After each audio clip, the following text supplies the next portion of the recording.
when others are crying? Will you judge the tears or join them?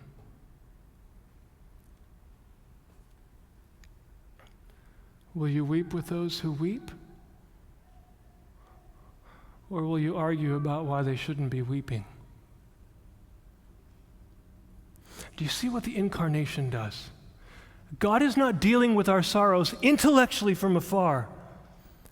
If ever there's emotional engagement, there's all flesh engagement here. Are we, like a church, going to be like that? Where we just argue intellectually from a distance? Or are we going to go to emotional engagement and weep with those who weep, mourn with those who mourn? Here's what I have in mind. The church is a place with a unique calling in which we say to each other, I'm willing to listen to you. I'm willing to cry with you. I'm willing to understand what it's like to be you and not just shut that off in debate, but let it come close to my doorstep so I feel what you feel. I'm willing to be that person. I'm willing to not view you as a talking head to have a debate like it happens on TV. Church is not TV, not the newscaster, it's something different. So here's where it just comes real close.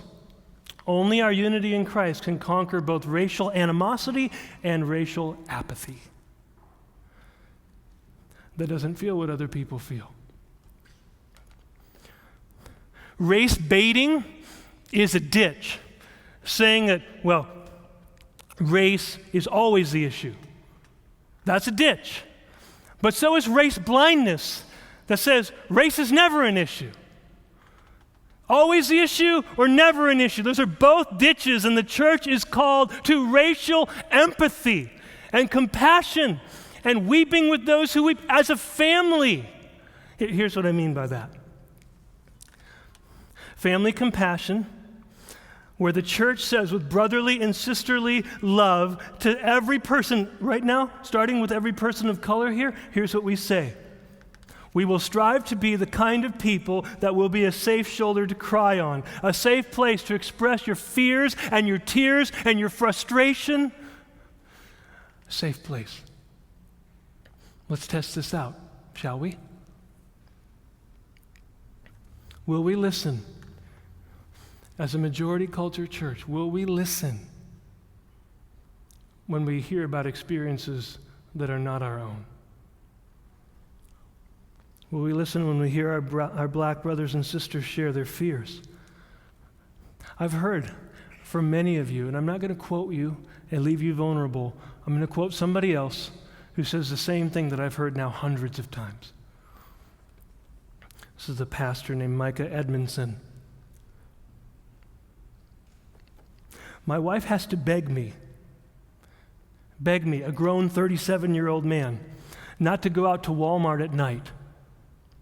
Not because she's afraid of the criminal element, but because she's afraid of the police element.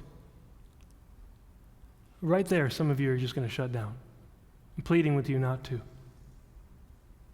Because she knows that when the police see me, they are not going to see Micah Edmondson, pastor of New City Fellowship Presbyterian Church. When they see me, they aren't going to see Micah Edmondson, PhD in systematic theology. When they see me, all they're going to see is a black man out at night.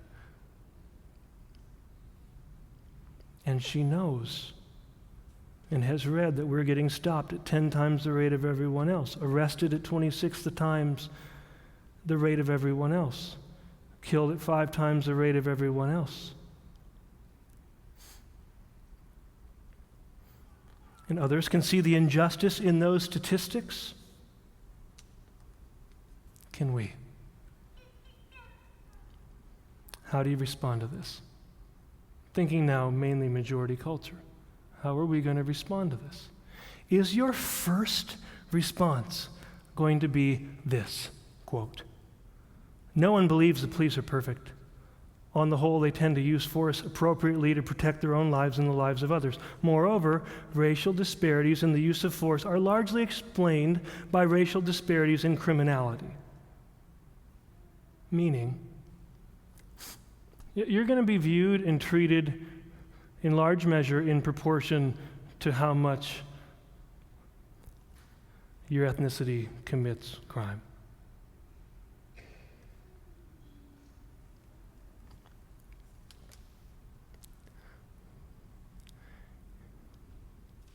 If that's your first answer, you cannot obey, mourn with those who mourn, weep with those who weep. Hear what he's saying. Hear what our black brothers and sisters are saying.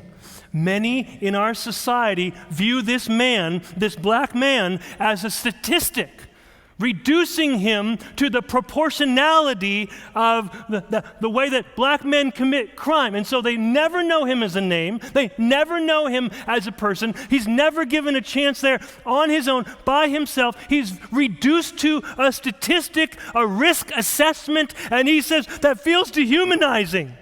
It feels like I'm not even known, I'm not even understood. And if that's not your experience, he's saying, can you at least weep with me over that? And not give an argument about why people do that, about why when I'm walking down the street, other women will move to the side of the road, even though I've never done anything against women, and I understand the kind of threat perception they have, but can you feel the unfairness of that for me as a person with a name, not a statistic, not reduced to an ethnicity of proportionality of criminality? Can you feel that with me, please? It's the same thing as saying, what if you had a Middle Eastern believer here that felt the rays of suspicion every time he goes to an airport?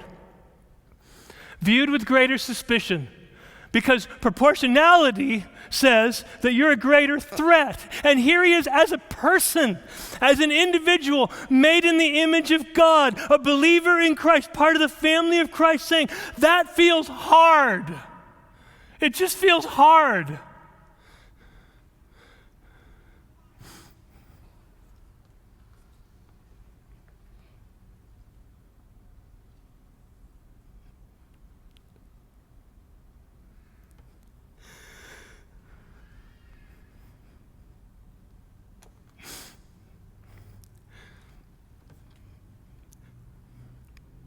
Show me a place in the Bible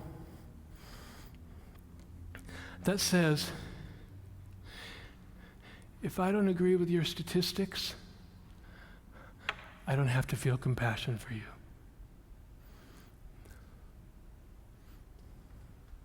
Don't have to bear your burdens. If I think I'm right, then I have the right to not feel anything about what you're feeling.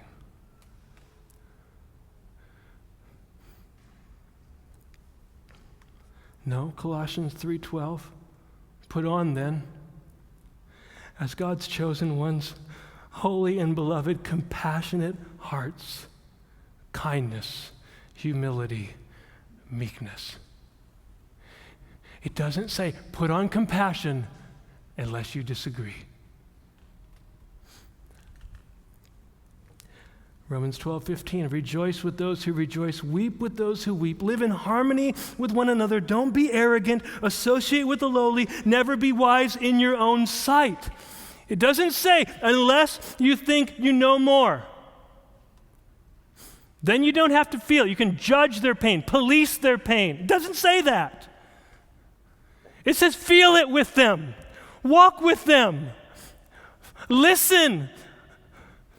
Be a church that can hug your black brothers and sisters and say, you can cry here. I might not get it all. I might not experience it all like you do, but I got a shoulder for you. Stand up for them boldly. Weep with them tenderly. And please don't police their pain.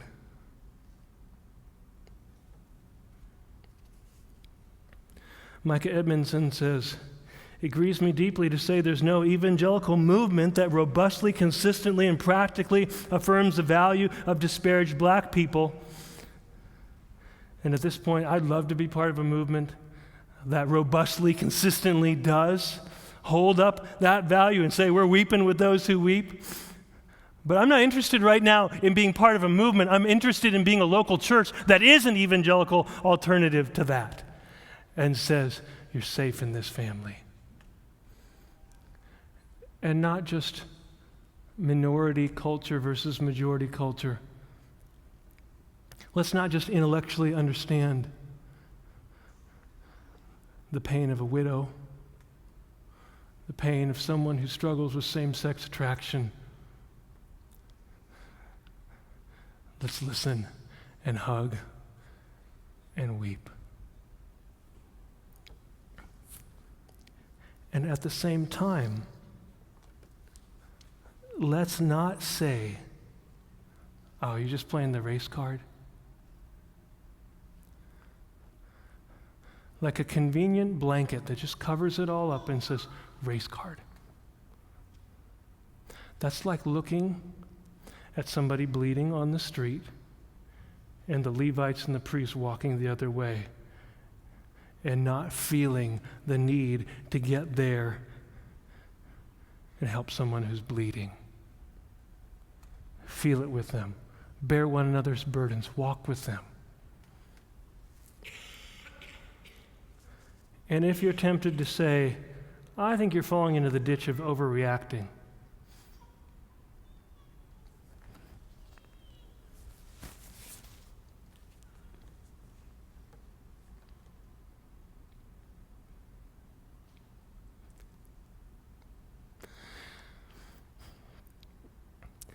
do you think white people